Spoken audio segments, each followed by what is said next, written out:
Assalamualaikum warahmatullahi wabarakatuh. Kembali berjumpa dengan saya Taufik, CEO Marketplace Islamic dalam acara Ramadan Business Talk. Hari ini kita ada edisi spesial karena tamu kita yang hari ini mestinya datang mendadak ada urusan lain karena beliau harus mengantar putranya untuk kembali melakukan pengecekan. Karena 3 bulan yang lalu putra beliau kena COVID dan kemarin ada gejala kayaknya COVID-nya kambuh lagi. Jadi hari ini kita akan membahas bukan kasus di perusahaan, tapi kita akan membahas mengenai pasar Islamic ekonomi di Indonesia. Nanti kita akan masuk dua kelompok besar. Pertama adalah perbankan dan keuangan, dan nanti yang di bagian berikutnya itu adalah kalau kita akan bicara mengenai industri halal. Kita akan mulai dulu dengan di pasar perbankan dan keuangan syariah. Nah, kita punya data dari Otoritas Jasa Keuangan ini kan, di mana Otoritas Jasa Keuangan pada bulan Januari tahun 2021 telah melakukan update ini kan mengenai pasar perbankan dan keuangan syariah di Indonesia. Dan ini adalah data yang cukup masih update pada bulan April ini. Nanti kan kita lihat lebih lengkap, yaitu kita nanti akan masuk pasar perbankan, kemudian pasar modal, dan kemudian nanti adalah industri keuangan non-bank. Kita akan lihat beberapa slide berikut ini. Kita kalau melihat mengenai kayak aset keuangan syariah Indonesia, ini adalah data yang dikompilasi oleh Otoritas Jasa Keuangan. Kita melihat data yang sangat menarik kayak gini kan. Terutama adalah kalau kita melihat mengenai kayak total asetnya kayak gini.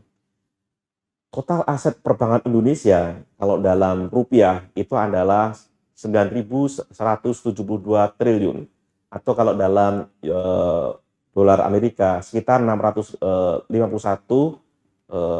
miliar dolar.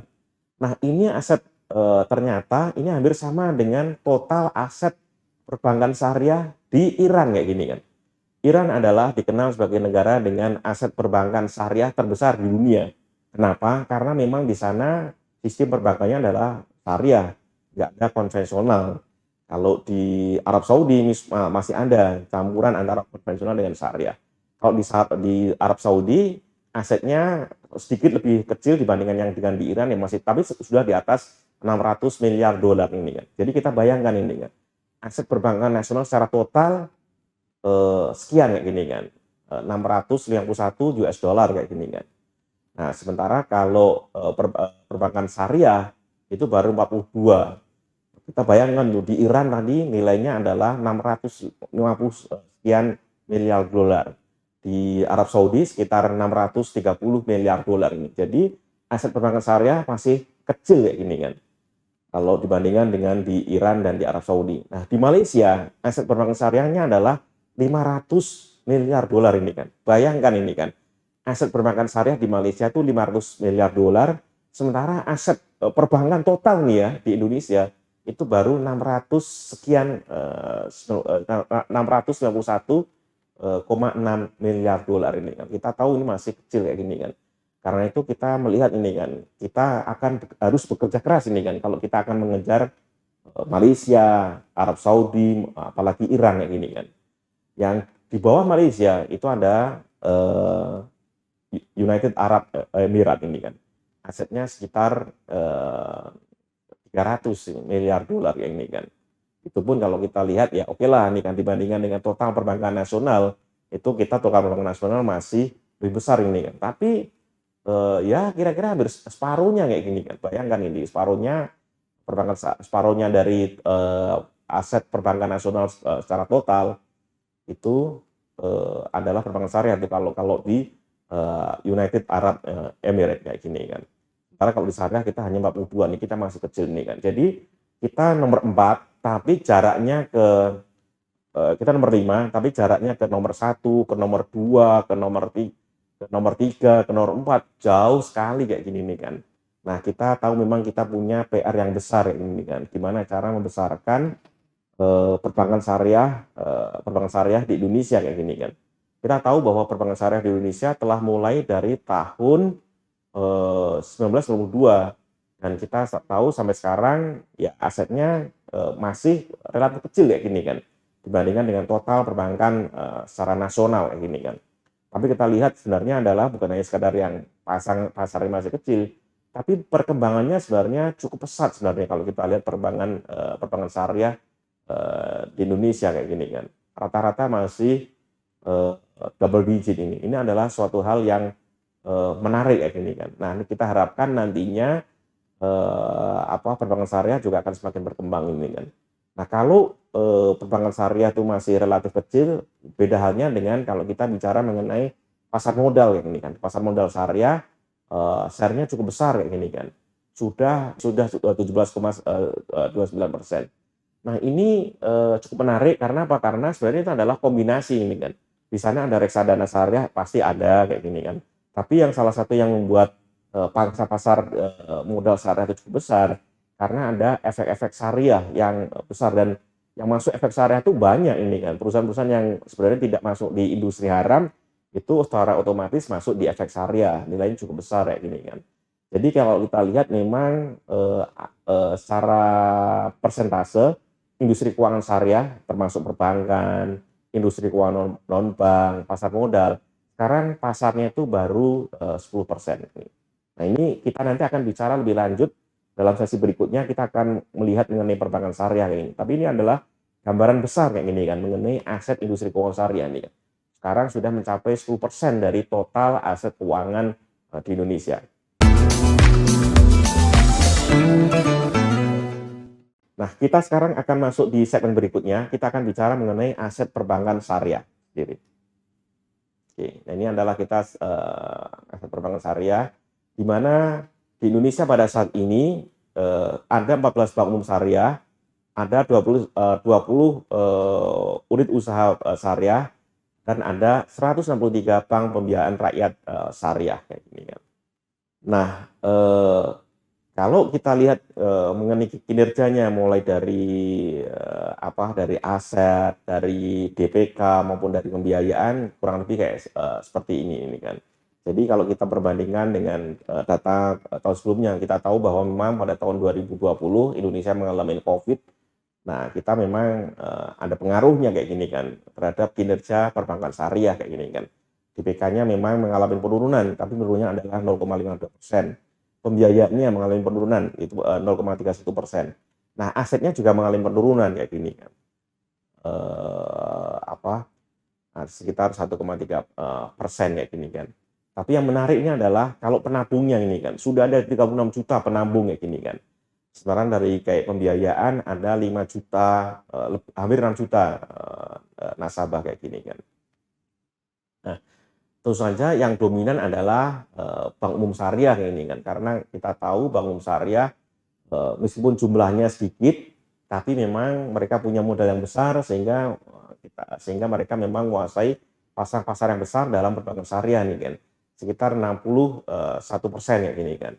Diikuti unit usaha syariah dari perbankan syariah sekitar 31%, dan yang bank BBR syariah yang jumlahnya banyak, share-nya kecil kayak gini kan. Nah, ini kalau kita lihat kinerja perbankan syariah kayak gini kan, memang rata-rata tadi seperti kita sampaikan, rata-rata masih double digit. Nah, ini adalah yang menarik dari kinerja perbankan syariah kayak gini kan. Perbankan syariah memang kalau dari pangsa pasarnya kecil, tapi kalau dari pertumbuhannya itu besar ini kan. Year on year-nya masih sekitar 10% kayak gini kan. Pernah year on year-nya bahkan di angka yang belasan persen atau bahkan mendekati 20% kayak gini kan. Nah, ini adalah suatu hal yang menarik ini kan, bahwa ini adalah sektor yang sebenarnya menarik untuk dikembangkan, karena kalau kita cari sektor yang lain di Indonesia yang katakanlah pertumbuhannya double digit, itu tidak mudah, yang tidak ada lagi sektor yang kinerjanya pertumbuhannya double digit seperti itu. Terus kalau kita lihat lebih jauh kayak gini kan, rata-rata dari aset pembiayaan maupun DPK rata-rata tumbuhnya tinggi kayak gini kan. Dari sisi aset tumbuhnya adalah 13,51% kayak gini kan. Terus kemudian dari pembiayaan tumbuhnya 8,17%, sementara dari DPK tumbuhnya adalah 11,62%. Nah, ini adalah suatu hal yang menarik ini kan, buat perbankan kayak gini kan. Asetnya tumbuhnya masih aset maupun DPK tumbuhnya masih double digit kayak gini kan. Sehingga kita bisa melihat ini kan sebenarnya perbankan syariah punya ketahanan yang cukup tinggi ya gini kan. Permodalannya juga masih cukup kuat ini kan. Kalau kita lihat capital adequacy ratio-nya itu masih cukup tinggi. Kemudian uh, non non performing fundingnya itu juga cukup tinggi. Juga kemudian dari kayak FDR-nya itu juga cukup tinggi. Kemudian kalau kita lihat rentabilitasnya mau dari ROA, NOR maupun BOPO, dia adalah cukup bagus. Jadi ini adalah kinerjanya tetap bagus ya gini kan. Ketahanannya cukup bagus dan kemudian memang cukup efisien ini kan. Sehingga ini adalah sektor yang menarik kayak gini kan. Hanya saja memang mungkin selama ini orang tidak melihat seperti ini nih kan. Orang hanya melihat mungkin individu bank ini kan. Orang tidak melihat sektoralnya ini kan dari perbankan syariah kayak gini kan. Karena apa? Karena dulu rata-rata bank umum syariah itu kecil-kecil kayak gini kan. Sehingga tidak dilihat orang ini kan. Tapi coba kalau kita lihat dengan ini kayak sektoral ini kan. Dia kita lihat sebagai kayak agregasi ini kan. Nggak dilihat sebagai kayak individu nih kan. Kinerjanya sebenarnya menarik kayak gini kan. Nah, kenapa jumlahnya masih sedikit ini kan? Di sektor yang kinerjanya cukup bagus, mau kita lihat pertumbuhan aset, mau lihat DPK, mau lihat stabilitasnya, mau lihat rentabilitasnya, cukup bagus ini nih kan. Memang dengan pemain-pemain yang kecil-kecil ya mungkin dulu dalam tanda petik tidak dianggap kayak gini kan. Tapi jangan lupa ini kan, sejak awal Februari tahun 2021 sekarang sudah ada pemain perbankan syariah yang besar ini kan, yaitu yang namanya Bank Syariah Indonesia, yang bahkan sekarang masuk urutan ke-7 terbesar bank di Indonesia kayak gini kan. Itu kita kombinasi nih, termasuk dengan bank-bank konvensional, dia sekarang urutan ke-7 terbesar kayak gini kan, dari sisi aset kayak gini kan. Nah, apalagi nanti kalau modalnya ditambah lagi nih kan, pasti nanti dia akan berlari lebih kencang lagi kayak gini kan. Nah, ini adalah salah satu hal yang menarik ini kan. Dulu mungkin orang hanya menganggap ini kan, oh Bank Syariah Indonesia itu hanya sekedar gabungan dari bank-bank BUMN kayak gitu doang ini kan. Orang lupa ini kan di perbankan. Nah, itu ada prinsip namanya size dash count kayak gini kan. Dengan aset yang besar nantinya dia mungkin dia bisa akan punya kemampuan itu kan melayani nasabah lebih besar lagi kayak gini kan. Yang dulunya mungkin tidak akan bisa masuk katakanlah pembiayaan infrastruktur karena biasa nilainya besar dan jangka panjang, mungkin akan bisa kayak gini kan. Yang mungkin nanti nggak akan bisa lain korporasi yang besar, nanti akan bisa kayak gini kan. Nah, ini adalah yang akan jadi pembeda ini kan. Kenapa di Malaysia perbankan syariahnya bisa begitu besar ini kan. Bahkan asetnya nih hampir mendekati total aset perbankan nasional kayak gini kan. Karena apa? Karena di sana ya melayani korporasi yang besar kayak gini kan. Nggak sekedar melayani nasabah-nasabah yang kecil kayak gini kan. Kalau hanya nasabah-nasabah yang kecil ya nanti mungkin perkembangannya akan seperti sekarang, kita hanya menguasai pasar-pasar yang kecil ini kan. Jadi kita memang harus mendorong ini kan, perbankan syariah Indonesia harus punya mimpi yang besar, harus bisa berkembang besar supaya nantinya itu apa? Harus dipandang oleh dunia kayak gini kan. Di dunia sekarang ya boleh dibilang perbankan syariah tidak dipandang ini kan karena asetnya terlalu kecil dibandingkan dengan pemain-pemain perbankan syariah di luar Indonesia ini kan. Baik itu di United Arab Emirates dibandingkan di Malaysia, di Arab Saudi, apalagi dengan di Iran ya gini kan. Nah, ini yang sekarang kita harus mulai ini kan merubah cara pandang kita nih kan. Kita memang harus merubah ini kan, dan karena itu memang keputusan yang dilakukan oleh pemerintah Jokowi Ma'ruf Amin ini cukup strategis ini kan. Yang seolah-olah hanya keputusan sederhana ini kan. Menggabungkan bank umum syariah milik BUMN jadi salah satu bank BUMN syariah ini kan. Kayaknya sederhana kayak gini kan. Tapi ini adalah langkah yang strategis ini kan. Supaya nantinya Indonesia itu punya pemain perbankan syariah yang besar kayak gini kan. Nah, ini yang sekarang kita lihat ada langkah strategis seperti ini yang nantinya nanti kita bukannya sekedar ini ada kita pemain bank besar, tapi nantinya juga harus bisa bermain dalam skala yang besar juga ini kan. Mau pembiayaan korporasi, infrastruktur, dan yang lain-lain lah kayak gini kan. Yang biasanya adalah hanya dilayani oleh bank-bank besar konvensional ini kan. Nantinya bank syariah seperti Bank Syariah Indonesia itu nanti bisa juga melayani hal-hal yang dulunya hanya bisa dilakukan oleh perbankan besar di Indonesia yang kebanyakan adalah perbankan konvensional. Nah, ini adalah salah satu hal sisi menarik dari perbankan syariah di Indonesia. Memang kita berharap ini kan, dengan adanya bank syariah yang besar, dan kebetulan ini bank syariahnya itu sudah go public, nantinya juga akan mendorong investasi yang besar di pasar modal ini kan. Tadi kan kita lihat ini kan, kalau dari struktur industri keuangan syariah di Indonesia, yang besar itu adalah di perbankan syariah kayak gini kan. Nah, sekarang nantinya kita tidak hanya sekedar mengandalkan efek-efek yang kebetulan memang tidak masuk dalam industri haram ini kan, tapi juga ada pemain besar, ada pemain yang besar di bidang Islam ekonomi ini, seperti Bank Syariah Indonesia yang sudah go public dan memang dari segi aset sudah cukup besar kayak gini kan. Ini yang nantinya kita harapkan bisa menjadi motor penggerak bukan hanya perbankan syariah, tapi juga industri keuangan syariah di Indonesia. Itu dulu, nanti kita akan masuk di segmen berikutnya.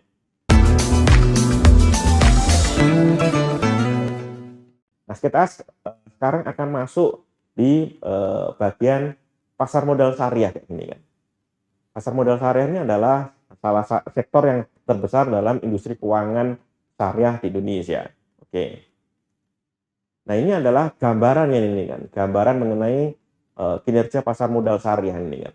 Yang paling besar itu di mana ini kan? Karena memang ada saham-saham yang tergolong sebagai saham syariah kayak gini kan. Komposisinya, kontribusinya itu adalah hampir 50% kayak gini kan. Tapi memang kita ada sukuk korporasi, ada reksadana syariah, dan ada surat berharga negara syariah kayak gini kan. Jumlahnya cukup besar ini kan. Memang ini yang nanti ke depan kita harapkan juga ada peningkatan dari reksadana syariah, surat berharga negara syariah maupun sukuk korporasi yang syariah kayak gini kan. Sehingga nantinya tidak selain ada kayak saham yang tergolong syariah, juga ada kontribusi yang lain dari sukuk korporasi, reksadana maupun surat berharga negara kayak gitu. Nah, ini kita lihat mengenai perkembangan sukuk negara ini kan. Ini adalah sukuk negara yang kadang-kadang banyak orang yang sekarang berinvestasi di sini sebagai investor retail kayak gini kan. Perkembangannya cukup menarik kayak gini kan. Trennya cukup tinggi. Trennya dalam tren yang terus menaik, bukan yang cukup tinggi ya, dalam tren yang terus meningkat ya gini kan. Memang kita lihat dari tahun 2020 ke 2021 ya cukup landai ini kan. Kalau kita lihat slope-nya ya gini kan. Slope-nya itu tidak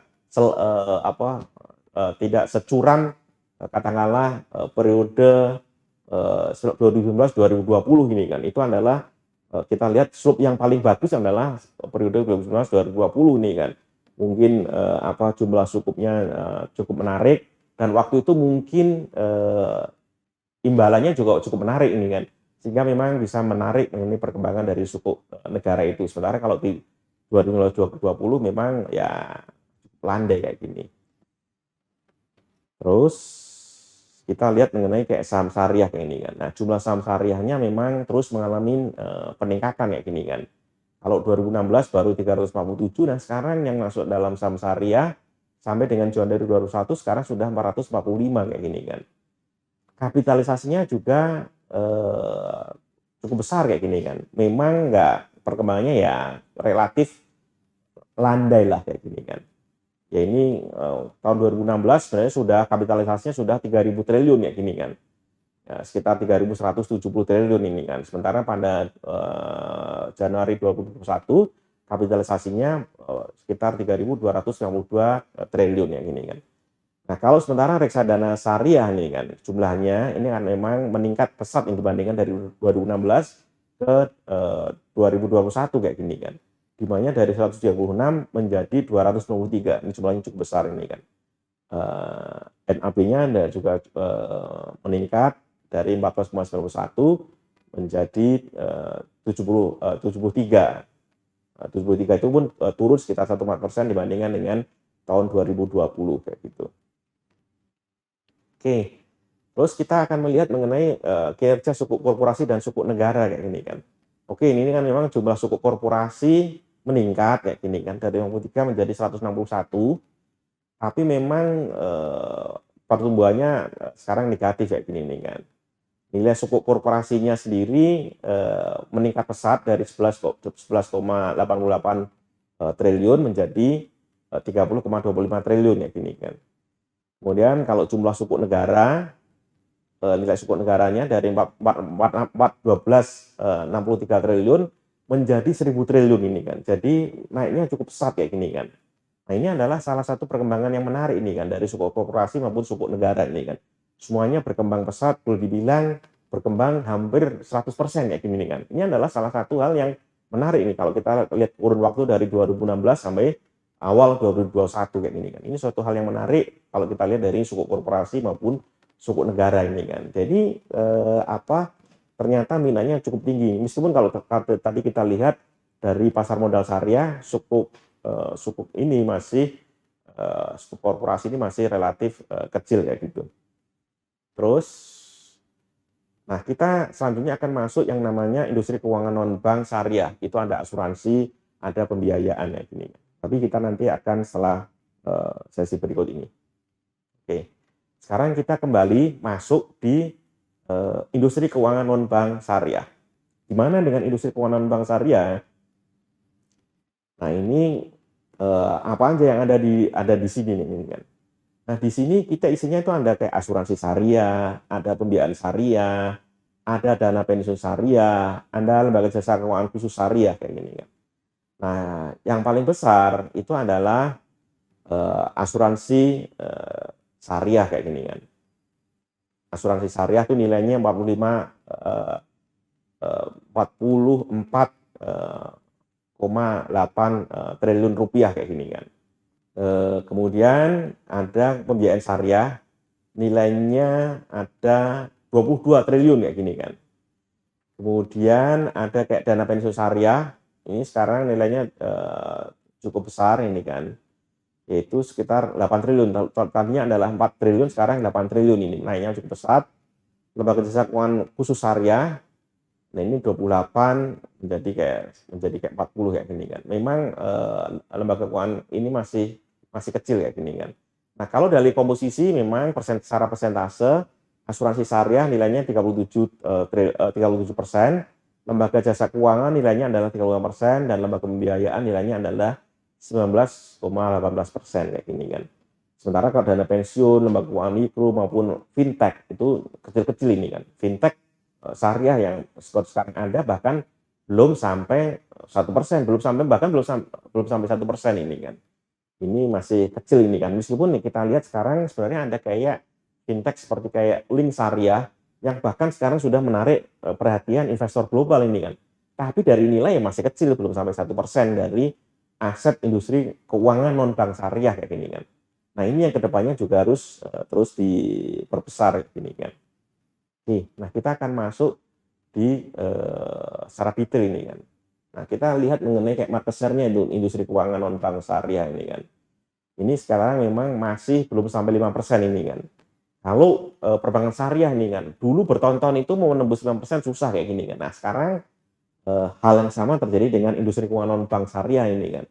Ini asetnya belum menembus 5% ini kan. Nah, tapi kita yakin sebenarnya ini kan dengan inovasi yang ada di asuransi, di pembiayaan, itu mestinya nanti bisa gini kan, akan menembus 5% ini kan. Kalau perbankan saja bisa kok gitu kan. Siapa tahu nanti mungkin memang ada juga asuransi yang di merger yang nantinya memang bisa membantu ini kan percepatan perkembangan industri keuangan non bank syariah di Indonesia kayak gini kan. Memang harus diakui salah satu kontributor besar dari perkembangan perbankan syariah itu adalah adanya kanun syariah di daerah istimewa Aceh. Di sana perbankan syariah harus harus syariah semuanya ini kan. Makanya semua aset-aset perbankan syariah di sana kemudian adalah jadi aset syariah dan itu cukup membantu nih kan pangsa pasar perbankan syariah. Nah, karena itu kalau nanti kita bisa membantu nih pengembangan mengenai kayak industri keuangan bank syariah di daerah istimewa Aceh misalnya, mungkin nanti juga akan bisa membantu nih kan pangsa pasar dari industri keuangan non bank syariah juga akan bisa menembus 5% ya gitu. Nah ini kan kalau kita lihat dari kinerja asuransi syariah di Indonesia ini kan. Ini kalau asetnya sekarang angkanya kecil ini kan, aset kecil ini kan. Mohon maaf, saya mungkin akan berdiri untuk membaca karena angkanya terlalu kecil. Ini angkanya adalah 44,03% ya ini kan. Kemudian ini kan kita lihat dari komposisinya itu ada asuransi umum syariah, asuransi jiwa syariah, dan reasuransi syariah. Dan memang paling besar itu adalah asuransi jiwa syariah. Baru kemudian diikuti asuransi umum syariah, kemudian memang sudah ada reasuransi syariah, tapi masih kecil kayak gini kan. Komposisinya adalah 80% adalah asuransi syariah, 11% adalah asuransi umum syariah, baru kemudian yang reasuransi syariah itu kecil kayak gini nih kan. Nah ini adalah salah satu yang nanti kemudian harus ditingkatkan kayak gini kan. Ini memang asuransi di Indonesia memang kalau kita lihat secara umum asuransi ini masih kecil ini kan dari penetrasi asuransi syariah di Indonesia juga masih kecil ini kan. Tapi ini sekarang kalau kita lihat dari asuransi syariah sendiri ini menarik ini kan, ternyata asuransi jiwa syariah cukup tinggi ini kan. Dan banyak yang sudah puas ini dengan kinerja dari asuransi jiwa syariah ini. Begitu juga dengan asuransi umum syariah kayak gini kan. Karena kalau misalnya tidak ada kejadian segala macamnya, itu biasanya uang yang tadi dialokasikan sebagai asuransi itu nanti akan dikembalikan ya ini kan. Nah, ini adalah salah satu keunggulan dari asuransi syariah ini kan yang mungkin belum banyak diketahui ya ini kan. Nah, ini yang nanti kedepannya memang harus banyak dikomunikasikan lagi supaya nantinya diferensiasi dari asuransi syariah itu bisa membaik kayak gini kan. Karena apa? Karena sebenarnya orang sudah bisa melihat ini kan keuntungan dari memiliki asuransi jiwa syariah atau bahkan asuransi umum syariah ini kan. Memang harus komunikasinya harus gencar, edukasinya harus gencar ini kan, sehingga nantinya orang lebih tertarik ini kan menggunakan asuransi syariah kayak gini. Nah ini kinerja secara umum asuransi jiwa syariah, klaim sampai dari kontribusi sampai kayak klaimnya kayak gini kan. Nah ini solvabilitasnya 29,7148% ini kan. Terus dana tabarunya 575,46% kayak gini kan. Ini adalah gambaran yang menarik dari asuransi jiwa syariah gitu kan. Kemudian reasuransi syariah ini kan kalau dana perusahaannya mencapai 28,31%, kemudian dana tabarunya adalah 147,79% kayak gini kan. Nah terus kita akan masuk perusahaan pembiayaan syariah ini kan. Oke, ini asetnya ini masih kecil ini kan, 15,3% ini kan. Ini ya boleh dibilang ya kecil ini kan kalau kita melihat dari segi pembiayaan syariah ini kan. Gearing ratio-nya 62%, kemudian NPF-nya 2,26% dan VaR-nya itu adalah 74,28% ini. Ini adalah gambaran kinerja pembiayaan syariah ini kan. Kalau sekali lagi kalau kita lihat kondisi ini sebenarnya itu adalah perusahaan pembiayaan syariah itu adalah masih perusahaan yang sehat ini kan. Hanya yang jadi PR ini asetnya masih kecil kayak ini kan. Kalau kondisi seperti ini, kondisi NPF-nya sekian, GR-nya sekian, VaR-nya sekian, tapi asetnya besar, nah ini adalah suatu hal yang bisa menarik kayak gini kan. Nah terus kita akan melihat mengenai kayak dana pensiun syariah.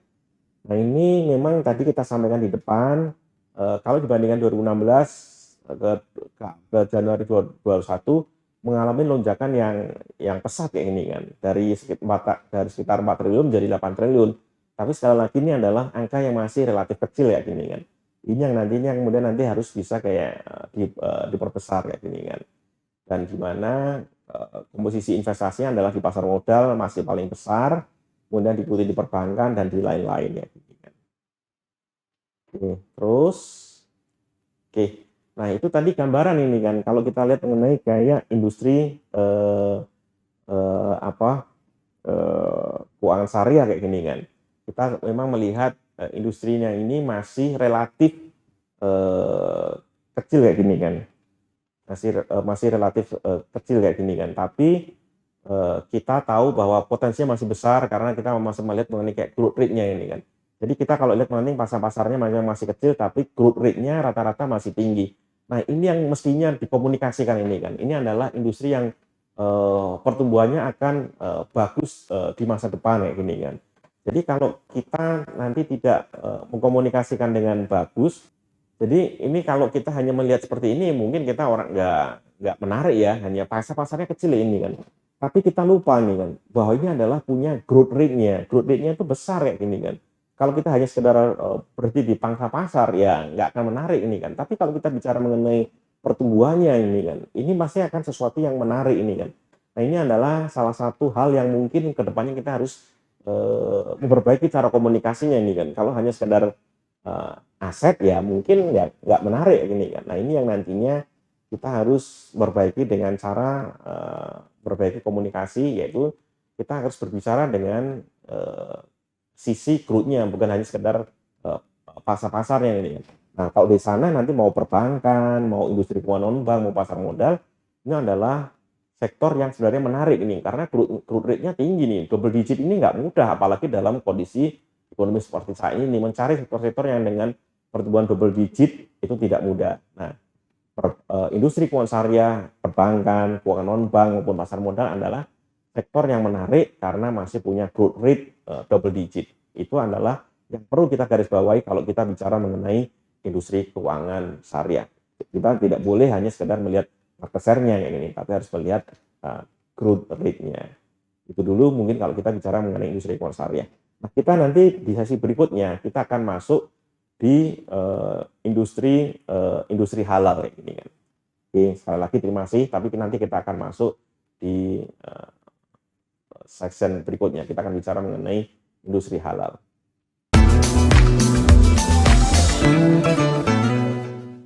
Oke, pemirsa Marketing TV, kembali kita dalam sesi khusus Ramadan Business Talk.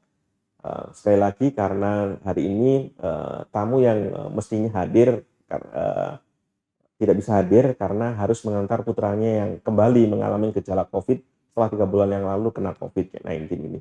Kita doakan putranya nanti akan segera pulih dan beliau nanti bisa hadir lagi dalam acara Ramadan Business Talk. Nah, kita akan masuk di industri halal. Nah, kenapa kita bicara mengenai industri halal ini kan?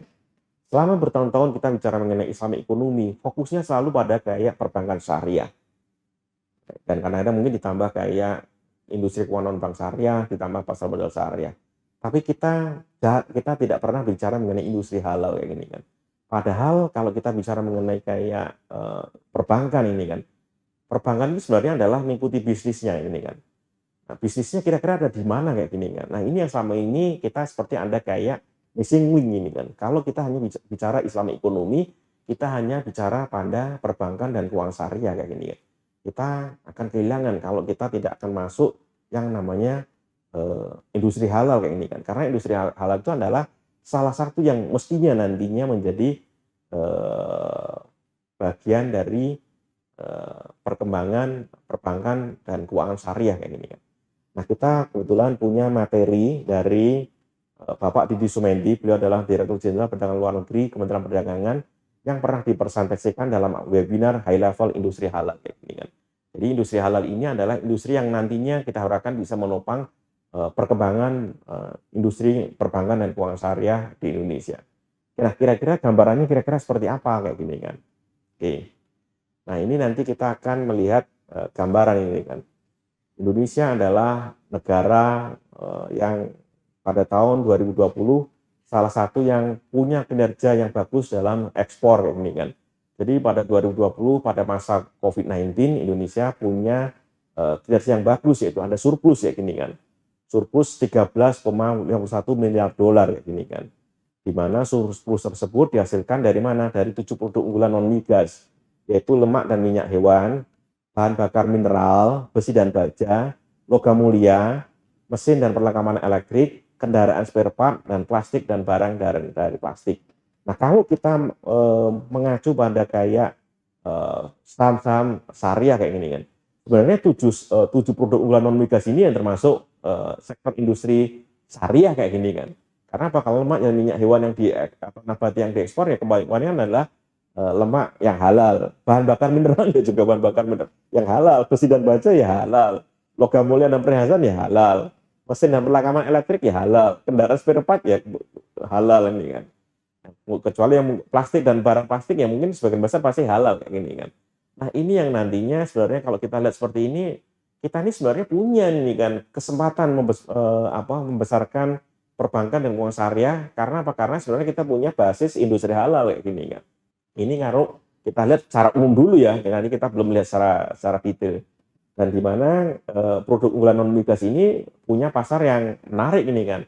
Kemana? Diekspor ke Tiongkok, ke Amerika Serikat, Eropa, ke Jepang, ke India, ke Singapura, dan Malaysia kayak gini kan. Ini adalah salah satu menarik ini kan. Jadi sektor industri halal adalah sektor yang bagus karena apa? Karena punya pasar yang bagus ini kan di Tiongkok, di Amerika, di Eropa, di Jepang, India, Singapura, dan Malaysia. Oke. Nah, tapi kalau selama ini kita hanya melihat secara umum, tapi bagaimana secara khusus industri halal itu sendiri kayak gini kan. Nah, tentu saja nanti kita harus melihat gambaran seperti ini dulu kayak gini kan. Ini adalah data menarik yang ditunjukkan oleh Dirjen Perdagangan Luar Negeri kayak gini kan. Ini menarik nih datanya nih, terutama kalau kita lihat dari sisi sebelah kiri saya atau dari sisi sebelah kanan Bapak Ibu kayak gini kan. Coba kita lihat ini kan. Kalau kita lihat mengenai daftar eksportir terbesar kayak gini kan, produk halal kayak gini kan. Ternyata nama Indonesia nggak ada nih Bapak Ibu sekalian kayak gini kan. Sementara kalau importir, Indonesia masuk nih. Dan tidak hanya sekedar masuk 10 besar, bahkan masuk 5 besar kayak gini kan. Nah, ini adalah hal yang ya mestinya harus menjadi perhatian kita nih kan. Kita negara muslim terbesar di dunia, tapi kita tidak masuk dalam 10 besar eksportir produk halal di dunia kayak gini kan. Tapi kita malah masuk urutan nomor 4 importer terbesar produk halal kayak gini kan. Nah, ini adalah sesuatu yang nantinya harus menjadi PR yang ini kan. Kita ternyata masih punya PR besar ini kan.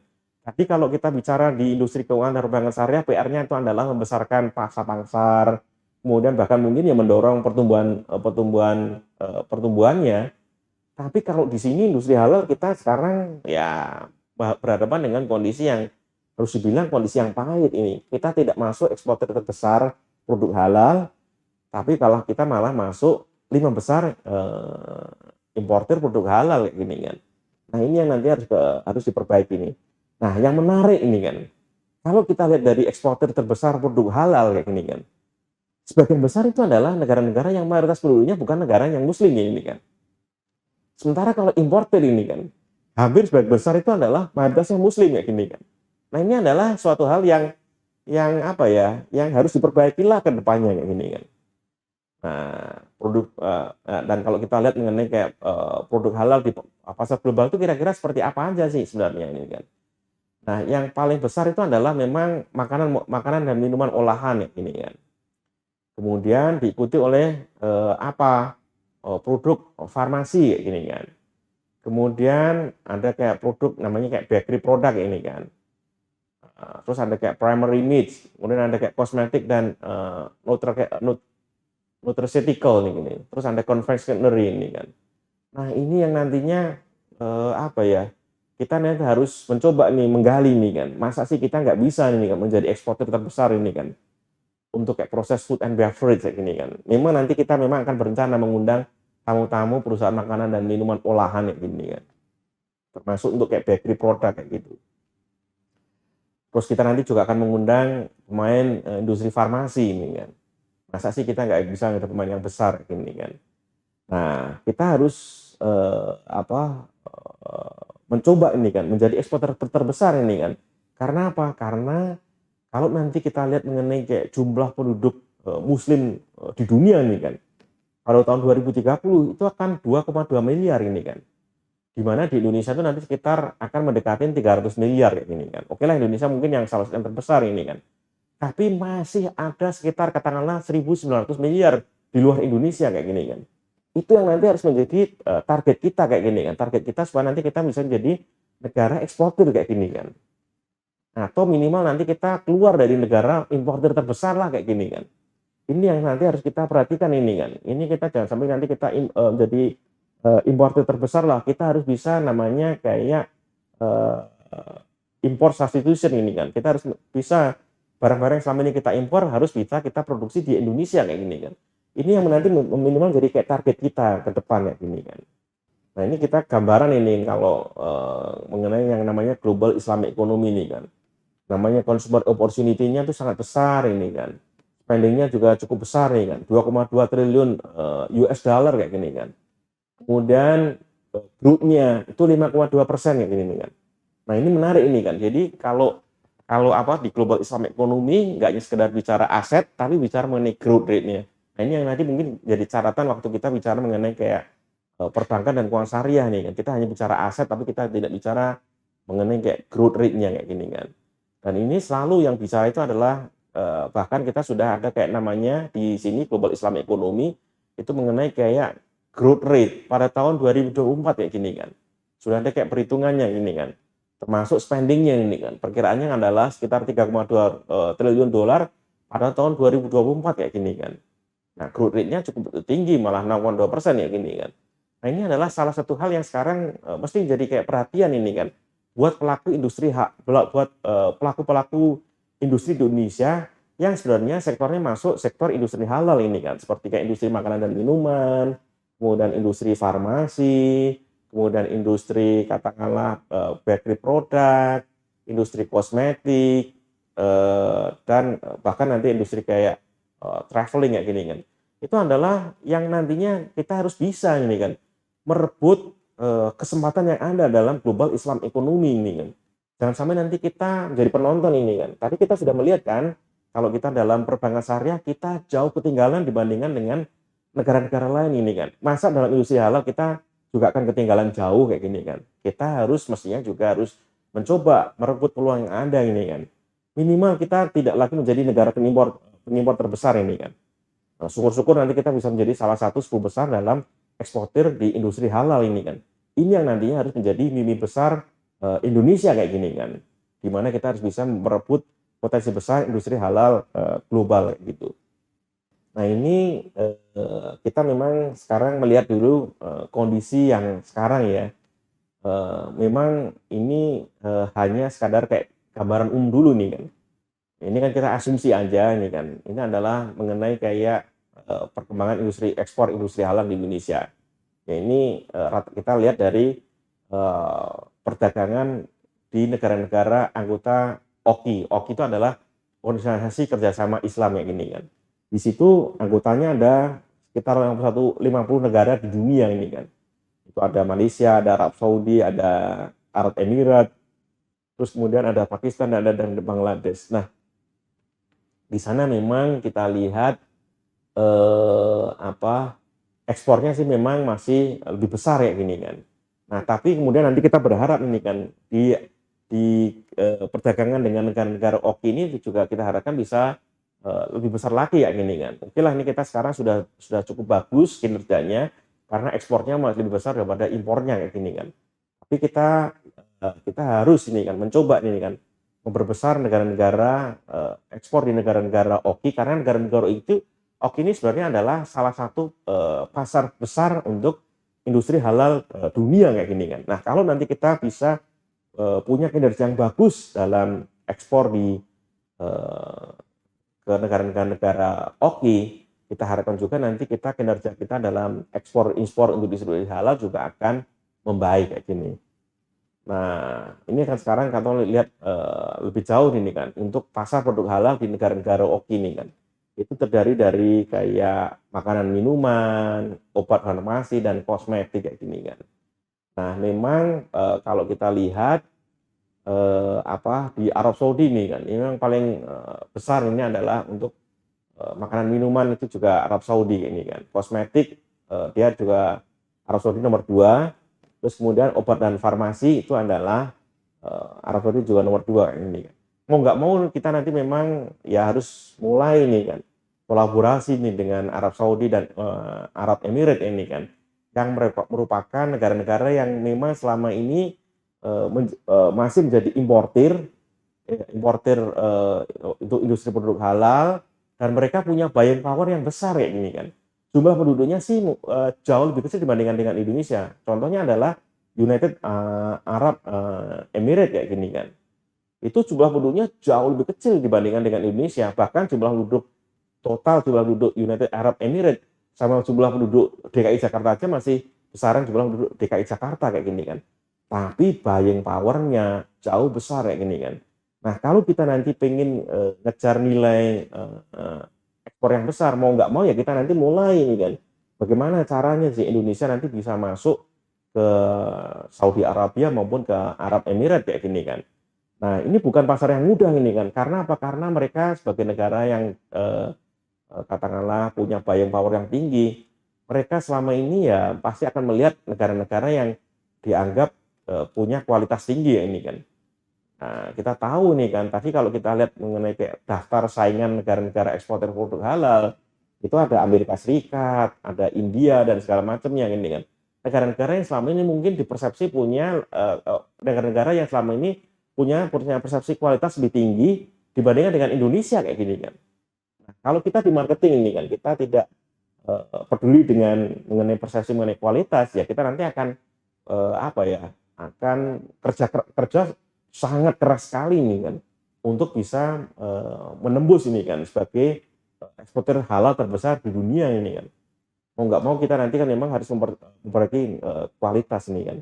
Nah, Ramadan Business Talk yang kita selenggarakan, yang diselenggarakan oleh Maples Islamic selama bulan Ramadan ini sebenarnya ada punya tujuan ini kan, membantu marketing ini kan mengenai industri halal di Indonesia ini kan.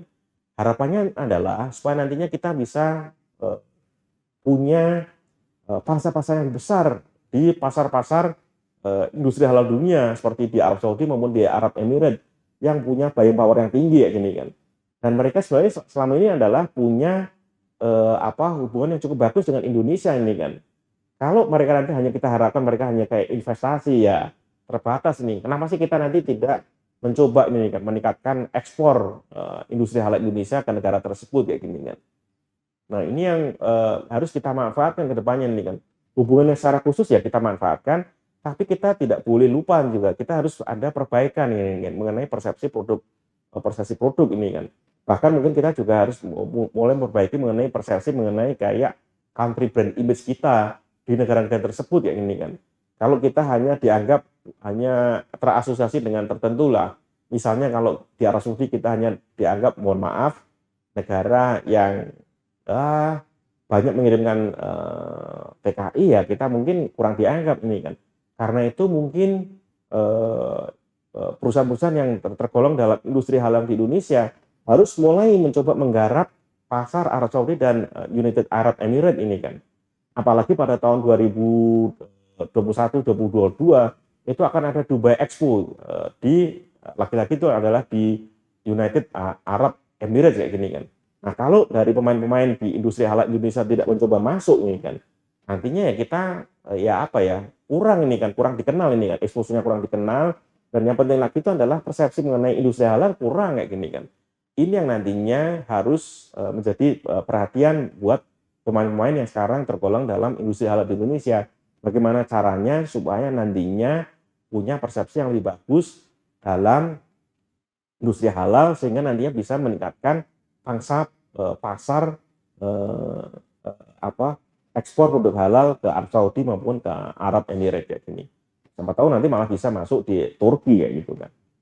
Terus, nah ini kalau kita bicara mengenai tantangan dan peluang industri halal ini kan, kita memang melihat meningkatnya populasi Muslim dunia sehingga akhirnya meningkatkan permintaan ini kan. Sehingga akhirnya industri halal dunia juga berkembang pesat ya gini kan. Terus kemudian Indonesia sebagai penduduk muslim terbesar, ini sebenarnya harus kita gunakan dengan meniru apa yang dilakukan oleh Tiongkok yang ini kan. Tiongkok dulu di tahun 80-an, 90-an ya gini kan, itu menggunakan jumlah penduduk yang besar sebagai kayak daya tarik buat perusahaan-perusahaan supaya nanti masuk dan investasi di Tiongkok yang ini kan. Wah, ini adalah negara dengan jumlah penduduk yang besar yang ini kan. Pasti mereka bisa jadi pasar-pasar yang menarik. Nah, tapi kemudian apa? Tiongkok kemudian merubah nih kan dari sekedar pangsa pasar kemudian dari basis produksi yang ini kan. Basis produksi pasar ya ini kan. Basis produksi yang awalnya hanya untuk pasar Tiongkok, tapi kemudian bisa untuk ekspor ini kan. Nah, kenapa Indonesia tidak meniru hal yang sama yang dilakukan dengan Tiongkok ini kan? Tiongkok waktu itu melakukannya adalah untuk industri yang secara umum kayak gini kan. Di mana tadinya adalah kayak pasar, kemudian jadi basis produksi, kemudian adalah jadi salah satu sumber ekspor, menjadi kayak pengekspor terbesar kayak gini kan. Dan menarik juga ini adalah kalau kita lihat mengenai kayak variasi produk halalnya. kita sekarang melihat perkembangan yang pesat ini kan, termasuk fintech syariah ini kan sekarang juga mulai masuk ini kan. Nah, ini yang nantinya kita harus masuk ke sana ini kan. Indonesia tidak lagi cukup hanya sekedar menjadi kayak negara penduduk muslim terbesar ini kan. Itu harus kita pakai, kita leverage sekarang jadi kayak basis apa, basis pasar, tapi kemudian harus jadi basis produksi, dan nantinya itu adalah kayak semacam jadi kayak eh, salah satu namanya kayak factory of the world ini kan, seperti yang dilakukan oleh Tiongkok ini. Tapi nanti kita khusus misalnya industri halal ini kan. Ini yang nanti harus kita tiru kayak gini kan. Jadi kita ini kan memang tahu bahwa kalau ngejar Tiongkok ya nggak mudah kayak gini kan. Tapi ya kita tidak, jangan sampai kita head to head dengan kayak Tiongkok ini kan. Kita sudah jumlah penduduknya kalah jauh, industrinya kalah jauh kayak gini kan. Ya kita jangan sampai head to head, kita cari yang lain kayak gini kan. Kebetulan kita penduduk yang muslim terbesar, ya kita nanti coba masuk di industri halal kayak gini kan. Itu yang nanti harus kita kembangkan dari yang awal. Ya sekarang kita harus terima dulu kita sebagai kayak apa, pasar, tapi kemudian kita harus kayak basis produksi untuk pasar Indonesia, tapi kemudian nanti adalah basis produksi untuk pasar industri halal secara global kayak gitu kan. Itu dulu. Nanti kita sekarang akan masuk bagaimana itu, kita akan bicara mengenai strategi peningkatan ekspor produk halal kayak gini.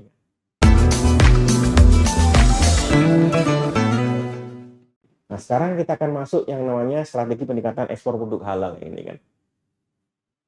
Komite Nasional Ekonomi dan Keuangan Syariah dengan Ketua Umum Presiden Jokowi dan Ketua Harian Wakil Presiden Kiai Ma'ruf Amin itu punya roadmap pengembangan industri halal di Indonesia.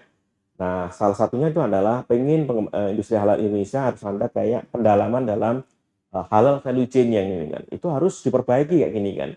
Dimana yang tadinya mungkin sebagian besar ada hanya impor, ya kalau bisa kenapa enggak semuanya dalam halal value chain-nya itu ada di Indonesia kayak gini kan. Dan COVID-19 ini ternyata membuka mata kita ini kan. Kita tahu bahwa gara-gara COVID-19 kita tahu industri farmasi Indonesia misalnya selama ini adalah banyak tergantung pada produk impor ini kan. Begitu kita impor di stop karena masing-masing negara pengen punya kemandirian dalam sektor farmasinya, kita sekarang kelabakan ini kan. Tapi untungnya Indonesia itu punya bahan baku ini kan. Terutama kalau kita bicara mengenai kayak farmasi berbasis herbal ini kan. Indonesia punya bahan baku yang sangat banyak kayak gini kan. Tapi selama ini tidak diolah kayak gini kan.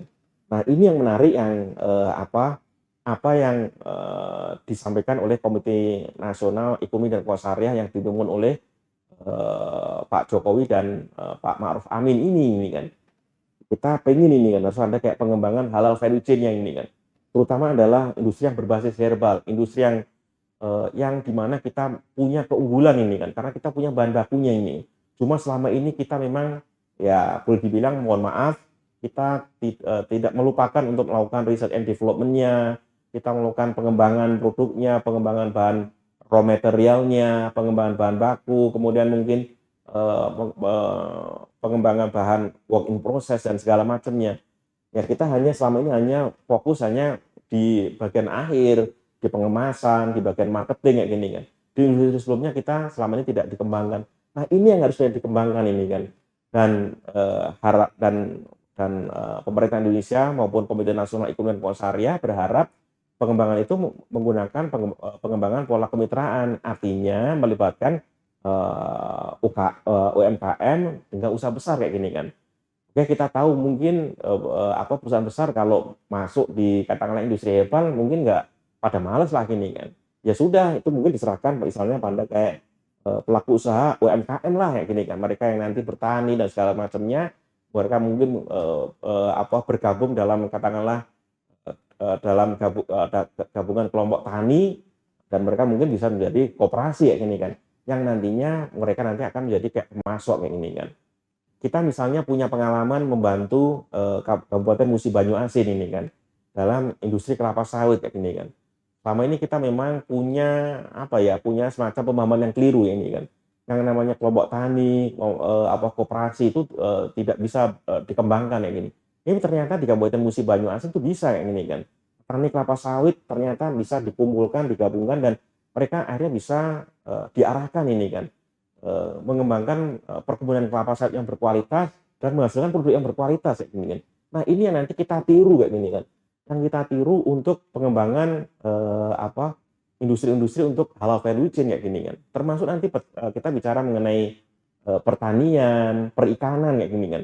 Kenapa sih kita harus selalu impor ini kan? Kalau sebenarnya Indonesia punya bahan baku yang banyak, kenapa enggak ini kan? Gimana caranya supaya nantinya bisa berkembang? Nah, ini kalau kita lihat dari strategi besarnya yang ditetapkan oleh pemerintah maupun Komite Nasional Ekonomi dan Keuangan Syariah, sebenarnya sudah on the right track kayak gini kan, yaitu pengembangan halal value chain ini kan. Dengan pendekatannya adalah pola kemitraan ini kan. Kita tahu kenapa sih ada pola kemitraan, karena kita nanti harus berpikir pada penyerapan lapangan kerja ini kan. Kalau hanya industri besar, nanti penyerapan lapangan kerjanya terbatas. Tapi kalau nanti dengan usaha menengah, usaha mikro, kecil, dan menengah, itu nanti diharapkan nanti kita bisa melakukan penyerapan tenaga kerja yang besar kayak gitu. Secara detailnya kira-kira gimana? Memang harus ada kayak fokus produk dan pasar. Kemudian ada kayak relaksasi ekspor impor tujuan ekspor. Harus ada peningkatan daya saing dan harus ada penguatan akses pasar. Ada optimalisasi e-commerce, peningkatan UMKM orientasi ekspor, peningkatan ekspor di kawasan ekonomi khusus, dan ada optimalisasi sistem resi gudang dan komunitas ekspor kayak gini kan. Nah, ini yang memang nantinya harus ditinjaki dengan beberapa langkah kayak gini kan. Misalnya untuk fokus produk ekspor ini kan, kita harus ada kayak fokus produk halal ini kan, produk makanan dan minuman, kosmetik, obat-obatan, e-commerce, fashion, media, dan segala macamnya. Terus ada kayak fokus produk halal ini kan, negara-negara yang mayoritas muslim ini kan, atau yang muslim yang tidak mayoritas tapi memang punya daya beli yang menarik kayak gini kan. Karena seperti kayak di Inggris atau Prancis kayak gini kan, mereka nggak mayoritas tapi jumlahnya cukup signifikan dan mereka punya buying power yang besar kayak gini kan. Dimana kita nanti harus kita jadikan tujuan kayak gini kan. Nah, oke lah, nanti kan kita ada relaksasi ekspor, kita nanti harus penyederhanaan perizinan, ada penguatan dan integrasi sistem pelayanan penerbitan perizinan kayak gini kan. Nah, tapi kemudian peningkatan daya saing kayak gini kan. Mau nggak mau ini kita memang harus ada kayak upaya besar-besaran ini kan. Daya saing itu nanti kan kualitas produksi kayak gini kan. Nah, ini yang memang sekarang terus terang menjadi PR besar kayak gini kan. Kenapa sih daya saing kita dianggap lemah? Karena selama ini kita mungkin produknya kurang dianggap berkualitas kayak gini kan. Kita memang harus sertifikasi yang standar untuk ekspor yang berkualitas ini kan. Mulai ada kayak patennya, terus ada kayak ISO, ada kayak HACCP, ada GMP, ada organik kayak gini kan. Sesuatu yang sekarang jadi keharusan untuk kayak ekspor kayak gini kan. Tapi memang nanti kita juga harus ada perbaikan mengenai kayak desain dan segala macamnya, kemasan dan segala macamnya juga harus ada perbaikan. Dan kebetulan Kementerian Perdagangan itu memang punya yang namanya Indonesia Design Development Center nih kan. Mereka bahkan sekarang ada kayak pembinaan, ada kayak coachingnya, supaya nantinya dianggap berkualitas ini kan. Kalau dari kontennya itu produk yang berkualitas, tapi kemasannya dianggap nggak berkualitas, ya susah juga untuk menembus kayak gini kan.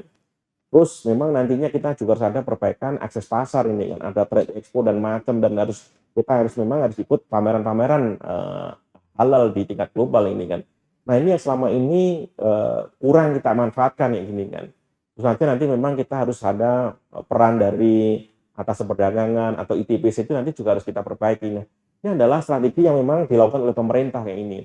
Tapi memang nanti juga kita harus mengharapkan juga peran dari pelaku industri kayak gini kan. Pelaku industri nantinya gimana ini kan. Terutama yang sekarang sudah termasuk pemain besar dan sudah punya ekspor gini kan. Harus mencoba kayak gini kan. Harus mencoba perbaikan kemasan, harus mungkin lebih aktif juga terlibat dalam pameran-pameran ini, sehingga nantinya produk-produk makanan, minuman, kosmetik, obat-obatan dari Indonesia itu bisa dikenal luas dan dipersepsi bagus ya gini kan. Kalau hanya sekedar masuk ya, tapi nanti nggak dipersepsi bagus, sayang kayak gini kan.